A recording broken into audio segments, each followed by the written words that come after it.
नमस्कार, राजस्थान दड़कन के इस अंक में आपका स्वागत है। मैं मौजूद हूँ परबसर तहसील की ग्राम पंचायत बाजवास के सामुदायिक स्वास्थ्य केंद्र में, जहाँ पिछले 4 दिन से एक गतिरोध निरंतर चल रहा था। रिछपाल मेघवाल की संदिग्ध मौत के मामले में ये गतिरोध था, जिसका समापन आज 4 दिन बाद हुआ है। पिछले 4 दिन में आपने पिछले अंकों में देखा होगा किस तरह से बार बार ये घटनाक्रम बदलता रहा। कई बार प्रशासन और पीड़ित पक्ष के बीच कई दौर की वार्ताएं हुई, लेकिन कोई वार्ता सफल नहीं हो पाई।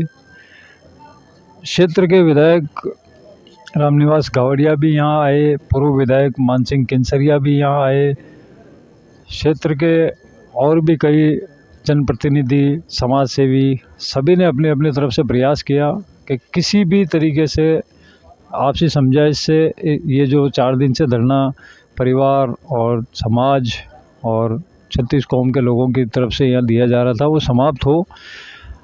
लेकिन 4 दिन के बाद आज ये सारा गतिरोध समाप्त हुआ है। नागौर से सांसद हनुमान जी बेनीवाल और राष्ट्रीय लोकतांत्रिक पार्टी के सुप्रीमो आज यहाँ आए और उसके बाद ये गतिरोध अब समाप्त हो गया है।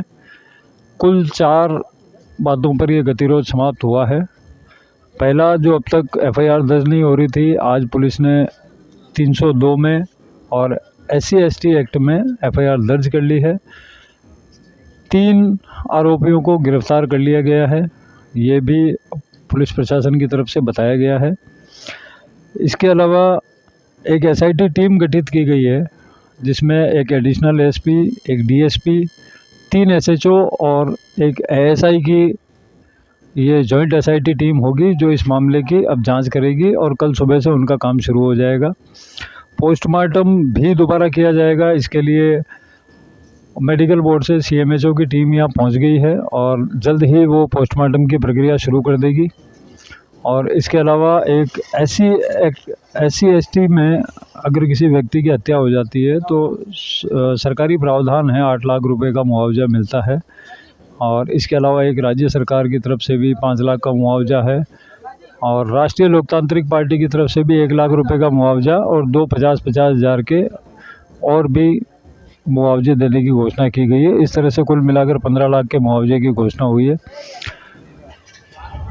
कुल मिलाकर 4 दिन ये गतिरोध रहा, लेकिन अब सब कुछ ठीक है, परिवार संतुष्ट है, परिवार यहीं है।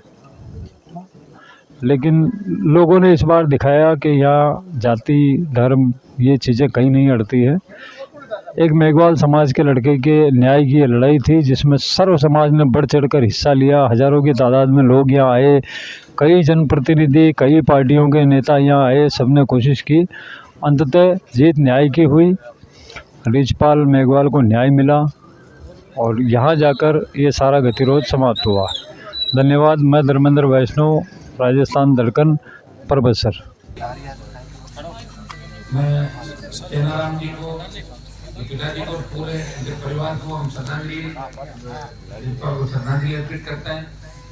और दूसरा, बाजवास के अंदर जो हजारों की तादाद में सर्व समाज, मेघवाल समाज के साथ साथ तमाम समाज, जाट समाज, दूसरे समाज, OBC के सारे समाज, मैं कह रहा हूँ सर्व समाज में सारी जातियों के लोग आज यहाँ पे आए। और 4 दिन से आपने दबाव बनाया राजस्थान की सरकार पे, जिला प्रशासन पे और मेरे पे भी दबाव बनाया आपने, मुझे भी आना पड़ा। मैंने MP साहब को बोला तो आया आपके भी, और जो जो आपकी मांगे थी वो सारी मांगे मान ली। प्रमुख एक मांग थी आपकी कि 302 का नया मुकदमा दर्ज करना। 302 का नया मुकदमा दर्ज करा के FIR मंगा लिए, 302 का मुकदमा दर्ज कर लिया, नाम दे मुकदमा 302 का 302 का मुकदमा SC/ST एक्ट साथ में लगा दिया। दूसरी मांग थी कि भाई ये जो मेडिकल बोर्ड से पुणे पोस्टमार्टम, तो पोस्टमार्टम के लिए भी टीम आ रही है, आधे पौन घंटे में डॉक्टर पहुंच जाएंगे CMHO के साथ। 3 डॉक्टर वीडियोग्राफी से पूरा पोस्टमार्टम वापस करेंगे। और तीसरी मांग ये थी कि भाई पोस्टमार्टम पहले किया तो वीडियोग्राफी क्यों नहीं की। तो डॉक्टर और इसमें विनोद जी का जिनका भी दोष थाना अधिकारी का होगा तो एक टीम बना दी, एडीएम साहब और एडीएस की जांच करके अगर गलती रही है तो बिल्कुल कार्रवाई होगी, चाहे कोई भी हो। दूसरी हमारी मांग थी कि मृतक परिवार को मुआवजा मिले। तो 8 लाख रुपए एफआईआर SC ST का व्यक्ति अगर किसी की हत्या हो जाती है बात तो उसको 8 लाख रुपए सरकार का प्रावधान है। 5 लाख पीड़ित प्रतिकर, 1 लाख रुपए डीडवाड़ा कुचामन हमारा जिला, वहाँ की राष्ट्रीय लोकतांत्रिक पार्टी की टीम और 1 लाख रुपए जिसमें 50,000 रुपए हमारे सीतावट के पूर्व सरपंच साहब मोहन जी बाजिया और 50,000 हमारे अजमेर से परमेश्वर जी कटारिया, ये भी आरपी से चुनाव लड़े अजमेर शहर से। तो 15 लाख रुपए की आर्थिक सहायता भी हम सब लोगों ने मिलकर सरकार और सब लोगों के इस परिवार को 15 लाख की आर्थिक सहायता कराए। और एक मामला था कि 3 लोगों को इसमें पकड़ लिया, 3 लोगों को जो नाम देते उनके कड़ाई से पूछताछ होगी, जरा सा भी मामला कहीं लगेगा तो हत्या में उनकी गिरफ्तारी कर लिया है, उनको थाने के अंदर हो। अब एक बार जब आप यहाँ फ्री हो जाओगे पोस्टमार्टम बाद तो उनकी थोड़ी सुताई करेंगे और बात आ गई तो उनको गिरफ्तार करेंगे। ये सारी बात है। और क्या था इतने एक सारे मामले के लिए एडीएसपी कुचामन जो नेमीचंद खारिया उनके नेतृत्व में 5 एक डीवाईएसपी है, 3 CI है, एक SI, 5 और 6 लोगों की SIT का गठन किया है। कल सुबह से ही वो यहाँ आके कैंप करके और इस काम में इस चीज को पूरा खोल देंगे। और भी जो भी मामले थे, एक मामला हमारे पास आया बकरी का, इसमें शिवराज नगर की जिस तरह संदिग्ध परिस्थितियों में बॉडी मिली थी और हम ऐसे जो पूछ रहे थे साहब खड़े ऐसे जो कह रहे हैं 3 दिन में मैं खोल दूंगा। अगर 3 दिन में इनसे नहीं खुलती है ये जांच पेपर बदल के और किसी और जगह देकर इस तरह इसका भी राज खुलवा देंगे कि आखिर कौन लोग थे जिनकी वजह से ये स्थिति बनी। तो ये सारी जो मांगे आपकी मान लीजिए, ये आपके दबाव में सारा काम हुआ। अब मैं एडीएम साहब को कहूंगा कि एडीएम साहब सारी बात आपको विस्तार वाई यही मांगे थी ना।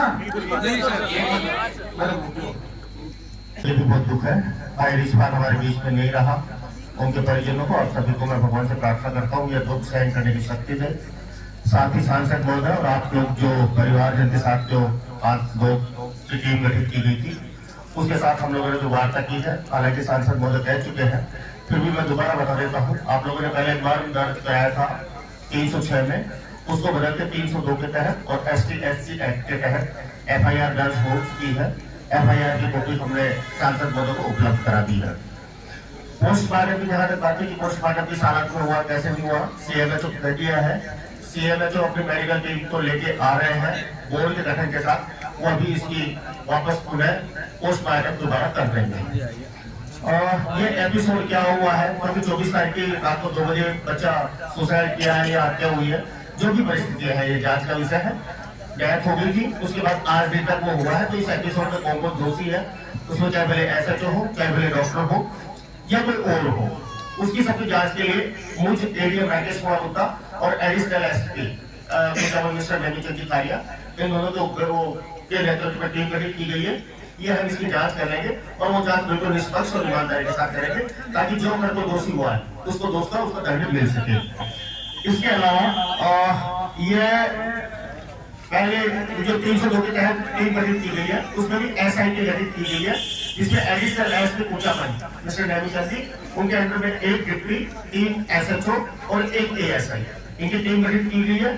अब रही बात मुआवजे की, तो इसमें 15 लाख का मुआवजा है, जिसमें 8 लाख तो है ST SC एक्ट के तहत और 5 लाख है पीड़ित प्रतिकर के तहत दी गई है। 1 लाख रुपए हनुमान बेनीवाल की पार्टी ने और 50-50 हजार रुपए 2 भामाशाहों ने दिया है, वो हम उनको उपलब्ध कराएंगे। ये आपने सभी के बीच समझौता हुआ है। मैं पुनः आप लोगों से कहूंगा, 3 लोगों को मैं पुनः आप लोगों से कहूंगा इस दुखद घड़ी में हम सब आपके साथ हैं, प्रशासन हमेशा आपके साथ है। ऐसी घटना दोबारा नहीं हो, यह मैं भगवान से प्रार्थना करता हूँ। उपस्थित जन समुदाय, इस घटना के संबंध में जो आपकी पहले दिन से मांग थी कि इसका प्रकरण दर्ज होकर इसकी उच्च स्तरीय जांच हो। अतिरिक्त पुलिस अधीक्षक कुचामन सिटी के नेतृत्व में वो इसके जांच अधिकारी रहेंगे, एक पीएसपी, 3 एसएचओ, एक एएसआई, वो एसआई टीम का सदस्य रहे हैं। इसकी पूर्णतः जांच करी जाएगी। एफआईआर में जो नामजद थे उनमें से 3 हमारे पास डिटेन है। अगर उनका इन्वॉल्व रहा तो हम उनकी बिल्कुल गिरफ्तारी तुरंत करेंगे। अभी एक बहन और उपस्थित हुई है जिसकी भी थाने पर इसके भाई का शिवराज रैगर, जिसकी संध्या को दोनों ही स्थितियां हैं, इनमें बिल्कुल 100% सही न्याय करेंगे। धन्यवाद। तो उसको तो वापस नहीं ला सकते, लेकिन हम सब लोग आपके साथ हैं। बोल लो 2 मिनट बोल दो, रामाचंद्र कर लो। और तन्मय सतीश ओम तन्मय साधियो संजय रामदास। एक मिनट सुनो, अभी अब देखो मेरे लोकसभा है और मुझे दिल्ली जाना है।